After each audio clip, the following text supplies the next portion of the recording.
ओम शांति। अज बाबा दी साकार मुरली है 5 अगस्त दी। बाबा ने कहा, मीठे बच्चे, बाबा आया है तुहाडी तकदीर जगान वास्ते।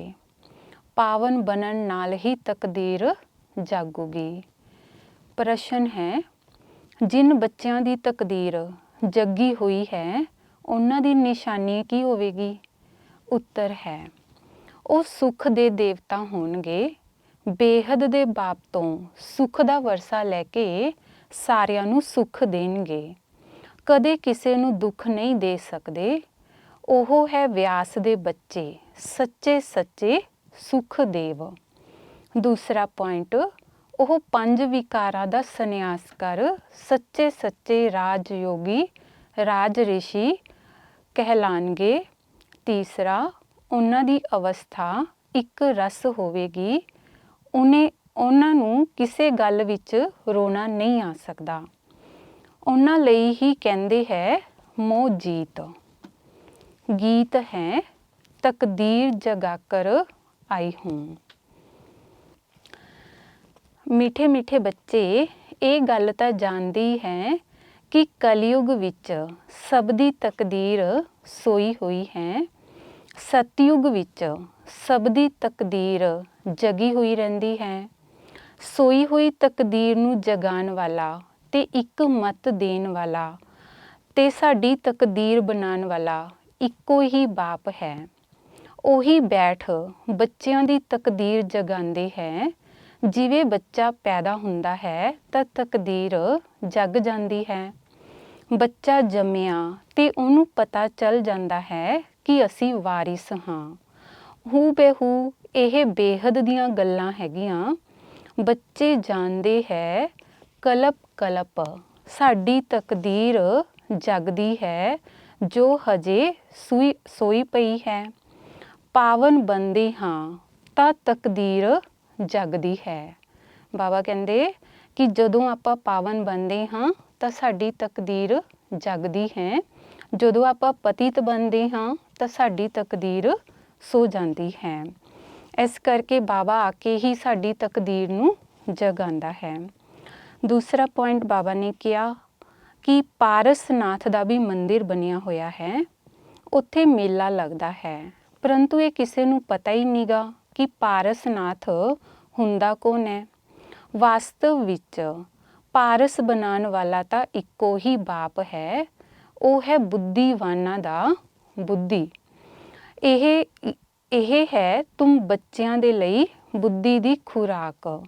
ਬੁੱਧੀ ਜਦੋਂ ਪਲਟਦੀ ਹੈ, ਜਿਵੇਂ ਗਾਇਆ ਜਾਂਦਾ ਹੈ, ਸੀ ਨੋ ਇਵਲ। ਇਹ ਬੰਦਰਾਂ ਦੀ ਗੱਲ ਨਹੀਂ ਹੈਗੀ।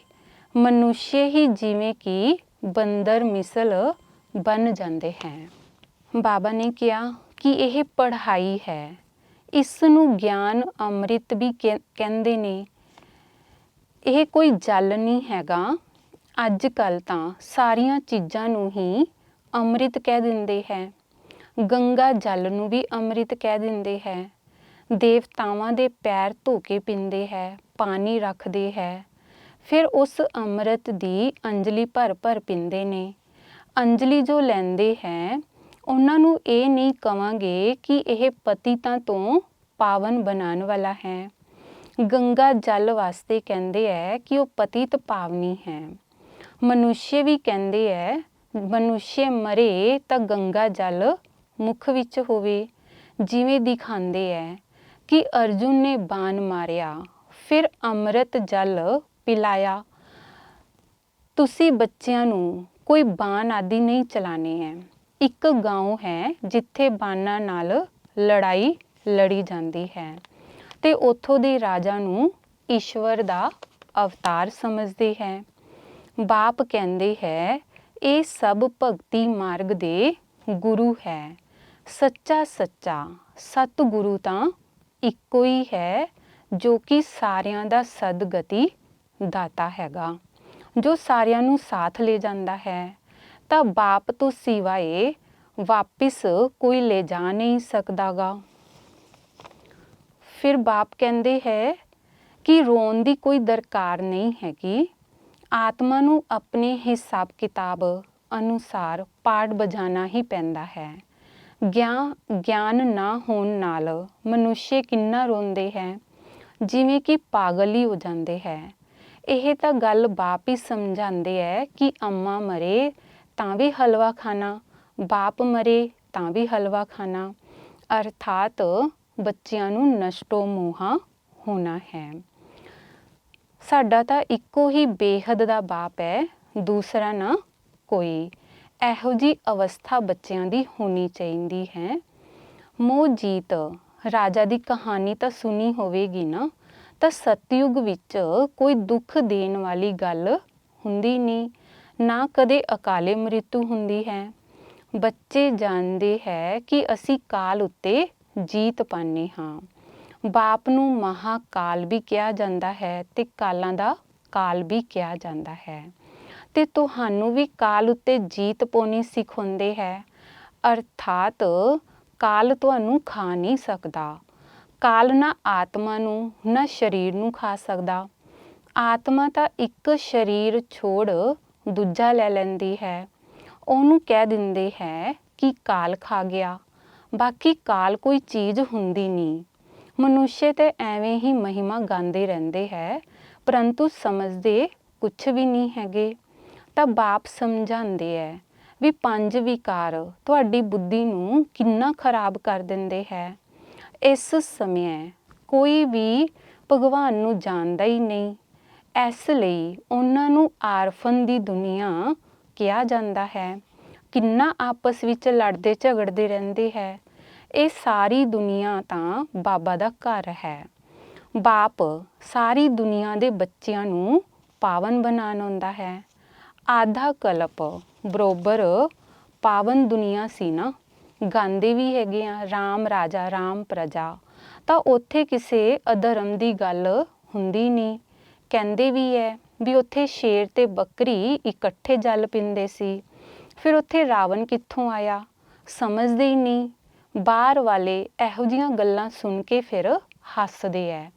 ਬਾਪ ਆ ਕੇ ਗਿਆਨ ਦਿੰਦੇ ਹੈ ਕਿ ਇਹ ਸਾਰੀ ਦੁਨੀਆ ਹੁਣ ਪਤਿਤ ਬਣ ਚੁੱਕੀ ਹੈ ਤੇ ਇਹ ਪ੍ਰੇਰਨਾ ਤੋਂ ਪਤਿਤ ਤੋਂ ਪਾਵਨ ਬਣਾਉਣਗੇ ਕਿ ਬੁਲਾਉਂਦੇ ਹੈ, ਹੇ ਪਤਿਤ ਪਾਵਨ ਆਓ।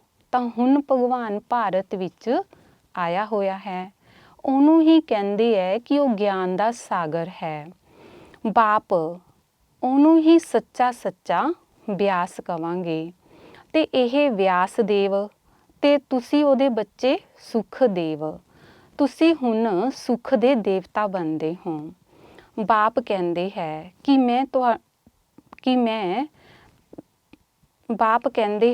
ਮੈਂ ਤੁਹਾਡੀ ਆਤਮਾਵਾਂ ਦਾ ਬਾਪ ਹਾਂ। ਕਹਿੰਦੇ ਹੈ ਕਿ ਅੰਗੁਸ਼ਟੇ ਮਿਸ਼ਲ ਹੈ, ਇੰਨਾ ਵੱਡਾ ਕੋਈ ਤਾਂ ਠਹਿਰ ਨਾ ਸਕੇ, ਉਹ ਤਾਂ ਬਹੁਤ ਹੀ ਸੂਖਸ਼ਮ ਹੈ। ਡਾਕਟਰ ਲੋਕ ਤਾਂ ਐਵੇਂ ਹੀ ਮੱਥਾ ਮਾਰਦੇ ਹੈ ਆਤਮਾ ਨੂੰ ਦੇਖਣ ਵਾਸਤੇ, ਪਰੰਤੂ ਦੇਖ ਕੋਈ ਵੀ ਨਹੀਂ ਸਕਦਾ। ਆਤਮਾ ਨੂੰ रियलाइज करते हैं, पूछते हैं अब तुमने, बाबा कहते कि बाप पूछते हैं अब तुसी आत्मा दा रियलाइज किता भी आत्मा छोटी सी आत्मा विच किन्ना अविनाशी पार्ट भरिया होया है। जिवें कि एक रिकॉर्ड है, तुसी पहले देह अभिमानी सीगे, हुण तुसी देह अभिमानी बने हो। तुसी जानते हो कि आत्मा किवें 84 जन्म ਲੈਂਦੀ ਹੈ, ਇਸ ਦੀ ਐਂਡ ਨਹੀਂ ਹੋ ਸਕਦੀ। ਕੋਈ ਪੁੱਛਦੇ ਹੈ ਵੀ ਇਹ ਡਰਾਮਾ ਕਦੋਂ ਤੋਂ ਸ਼ੁਰੂ ਹੋਇਆ, ਪਰੰਤੂ ਇਹ ਤਾਂ ਅਨਾਦਿ ਹੈ, ਇਹਦਾ ਕਦੇ ਵਿਨਾਸ਼ ਨਹੀਂ ਹੁੰਦਾ। ਇਹਨੂੰ ਕਿਹਾ ਜਾਂਦਾ ਹੈ ਬਣਾ ਬਣਾਇਆ ਅਵਿਨਾਸ਼ੀ ਵਰਲਡ ਡਰਾਮਾ। ਡਰਾਮਾ ਨੂੰ ਵੀ ਤੁਸੀਂ ਬੱਚੇ ਹੀ ਜਾਣਦੇ ਹੋ। ਜਿਵੇਂ ਅਨਪੜ੍ਹ ਬੱਚਿਆਂ ਨੂੰ ਪੜ੍ਹਾਈ ਜਾਂਦੀ ਹੈ, ਤਾਂ ਐਵੇਂ ਬਾਪ ਬੱਚਿਆਂ ਨੂੰ ਪੜ੍ਹਾਉਂਦੇ ਹੈ। ਆਤਮਾ ਹੀ ਸਰੀਰ ਦੁਆਰਾ ਪੜ੍ਹਦੀ ਹੈ। ਇਹ ਹੈ ਪੱਥਰ ਬੁੱਧੀ ਲਈ ਫੂਡ। ਬੁੱਧੀ ਨੂੰ ਸਮਝ ਮਿਲਦੀ ਹੈ ਤੇ ਤੁਮ ਬੱਚੋਂ ਕੇ लिए ਮਨਾ ਤੁਸੀਂ ਬੱਚਿਆਂ ਦੇ ਲਈ ਬਾਪ ਨੇ ਚਿੱਤਰ ਬਣਾਏ ਹੈ। ਬਹੁਤ ਸਹਿਜ ਹੈ। त्रिमूर्ति ब्रह्मा विष्णु शंकर। ਹੁਣ ਬ੍ਰਹਮਾ ਕੋ ਤ੍ਰਿਮੂਰਤੀ ਕਿਉਂ ਕਹਿੰਦੇ ਹੈ? ਹਰ ਹਰ ਮਹਾਦੇਵ ਇੱਕ ਦੋ ਦੇ ਉੱਪਰ ਰੱਖ ਦਿੰਦੇ ਹੈ, ਪਰੰਤੂ ਅਰਥ ਕੁਛ ਵੀ ਨਹੀਂ ਸਮਝਦੇ। ਹੁਣ ਬ੍ਰਹਮਾ ਕਿੱਥੋਂ ਆਇਆ? ਜਿਵੇਂ ਕਿ ਬ੍ਰਹਮਾ ਨੂੰ ਪ੍ਰਜਾਪਿਤਾ ਕਿਹਾ ਜਾਂਦਾ ਹੈ, ਤਾਂ ਕੋਈ ਸੂਖਸ਼ਮ ਵਤਨ ਵਿੱਚ ਦੇਵਤਾ ਤਾਂ ਹੋ ਨਹੀਂ ਸਕਦਾ। ਤਾਂ ਪ੍ਰਜਾਪਿਤਾ ਬ੍ਰਹਮਾ ਨੂੰ ਇੱਥੇ ਹੀ ਹੋਣਾ ਚਾਹੀਦਾ ਹੈ। ਇਹ ਗੱਲਾਂ ਕੋਈ ਸ਼ਾਸਤਰ ਵਿੱਚ ਵੀ ਹੈ ਨਹੀਂ ਹੈਗੀਆਂ। ਬਾਪ ਕਹਿੰਦੇ ਹੈ ਕਿ ਮੈਂ ਇਸ ਸਰੀਰ ਵਿੱਚ ਪ੍ਰਵੇਸ਼ ਕਰਕੇ ਤੁਹਾਨੂੰ ਸਾਰੀਆਂ ਗੱਲਾਂ ਸਮਝਾਉਂਦਾ ਹਾਂ ਤੇ ਇਹਨਾਂ ਦੇ ਬਹੁਤ ਜਨਮਾਂ ਦੇ ਅੰਤ ਵਿੱਚ ਮੈਂ ਆਉਂਦਾ ਹਾਂ। ਇਹ ਹੀ 5 ਵਿਕਾਰਾਂ ਦਾ ਸੰਨਿਆਸ ਕਰਦੇ ਹੈ। ਸੰਨਿਆਸ ਕਰਨ ਵਾਲੇ ਨੂੰ ਯੋਗੀ ਤੇ ਰਿਸ਼ੀ ਕਿਹਾ ਜਾਂਦਾ ਹੈ। ਹਜੇ ਤੁਸੀਂ ਹੋ ਰਾਜ ਰਿਸ਼ੀ, ਤੁਸੀਂ ਪ੍ਰਤਿਗਿਆ ਕਰਦੇ ਹੋ। ਉਹ ਸੰਨਿਆਸੀ ਲੋਕ ਤਾਂ ਘਰ-ਬਾਰ ਛੋੜ ਚਲੇ ਜਾਂਦੇ ਹੈ। ਇੱਥੇ ਤਾਂ ਇਸਤਰੀ ਪੁਰਸ਼ ਇਕੱਠੇ ਰਹਿੰਦੇ ਹੈ। ਕਹਿੰਦੇ ਹੈ ਕਿ ਅਸੀਂ ਵਿਕਾਰ ਵਿੱਚ ਨਹੀਂ ਜਾਵਾਂਗੇ। ਮੂਲ ਗੱਲ ਹੈ ਹੀ ਵਿਕਾਰ ਦੀ। ਤੁਸੀਂ ਜਾਣਦੇ ਹੋ ਕਿ ਸ਼ਿਵ ਬਾਬਾ ਤਾਂ ਰਚਿਤਾ ਹੈ, ਜਿਹੜਾ ਕਿ ਨਵੀਂ ਦੁਨੀਆ ਰਚਦਾ ਹੈ। ਉਹ ਬੀਜ ਰੂਪ ਸਤ ਚਿੱਤ ਆਨੰਦ ਦਾ ਸਾਗਰ, ਗਿਆਨ ਦਾ ਸਾਗਰ ਹੈ। ਸਥਾਪਨਾ, ਪਾਲਣਾ, ਵਿਨਾਸ਼ ਕਿਵੇਂ ਕਰਦਾ ਹੈ, ਇਹ ਬਾਪ ਹੀ ਸਮਝਾਉਂਦੇ ਹੈ। ਇਹਨਾਂ ਗੱਲਾਂ ਨੂੰ ਮਨੁੱਖ ਨਹੀਂ ਜਾਣਦੇ। ਤੁਸੀਂ ਬੱਚੇ ਹੁਣ ਇਹਨਾਂ ਸਾਰੀਆਂ ਗੱਲਾਂ ਨੂੰ ਜਾਣਦੇ ਹੋ, ਇਸ ਕਰਕੇ ਤੁਸੀਂ ਸਾਰਿਆਂ ਨੂੰ ਸਮਝਾ ਸਕਦੇ ਹੋ।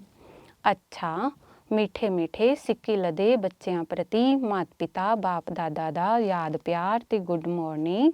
ਰੂਹਾਨੀ ਬਾਪ ਦੀ ਰੂਹਾਨੀ ਬੱਚਿਆਂ ਨੂੰ ਨਮਸਤੇ। ਰੂਹਾਨੀ ਬੱਚਿਆਂ ਦੀ ਰੂਹਾਨੀ ਬਾਪ ਦਾਦਾ ਜੀ ਨੂੰ ਯਾਦ ਪਿਆਰ, ਗੁੱਡ ਮਾਰਨਿੰਗ, ਨਮਸਤੇ। ਫਿਰ ਧਾਰਨਾ ਲਈ ਮੁੱਖ ਸਾਰ ਹੈ। ਪਹਿਲਾ ਹੈ, ਹਰ ਇੱਕ ਆਤਮਾ ਦਾ ਆਪਦਾ ਹਿਸਾਬ ਕਿਤਾਬ ਹੈ।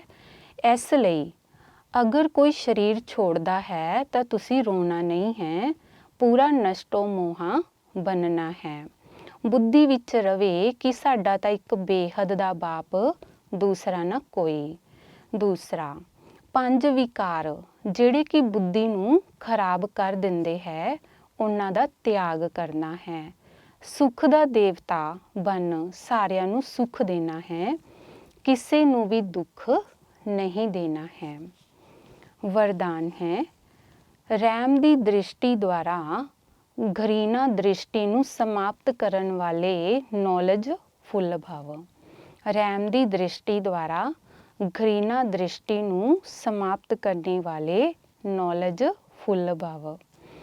ਜੋ ਬੱਚੇ ਇੱਕ ਦੂਜੇ ਦੇ ਸੰਸਕਾਰਾਂ ਨੂੰ ਜਾਣ ਕੇ ਸੰਸਕਾਰ ਪਰਿਵਰਤਨ ਦੀ ਲਗਨ ਵਿੱਚ ਰਹਿੰਦੇ ਹੈ, ਕਦੇ ਇਹ ਨਹੀਂ ਸੋਚਦੇ ਕਿ ਇਹ ਤਾਂ ਹੈ ਹੀ ਇਹੋ ਜਿਹਾ, ਉਹਨੂੰ ਕਵਾਂਗੇ ਨੌਲੇਜਫੁਲ।